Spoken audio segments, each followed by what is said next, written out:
প্রিয় হুজুর, আসসালামু আলাইকুম রহমতুল্লাহি ওবারাকাতুহু। ওয়ালাইকুম। আমার নাম আমাতুস সামি।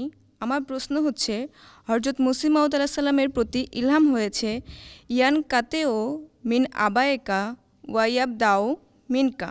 এই ইলহাম দ্বারা কি বোঝানো হয়েছে? हज़रत मसीह मौद अलैहिस्सलाम पर एक इल्हाम है यन कतियु मिन अबै का व यब दाऊ मिन का। इससे क्या मुराद है?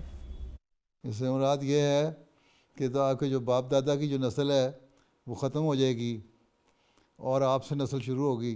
और हम देखते हैं कि आपकी जो पुराने आपकी नस्ल जो है आपके ख़ानदान की आपसे ही चल रही है, आपके बाप दादा की नस्ल तो मुनक़ते हो गई, या वो उनकी नस्ल सिर्फ चल रही है, उनमें से जो अहमदी हुए और हज़रत मसीह मौद अलैहिस्सलाम की बैत में आ गए और आपके रूहानी औलाद में शामिल हो गए। तो अल्लाह ताला ने इल्हाम तो पूरा कर दिया इस लिहाज से। अब वो समझ आई?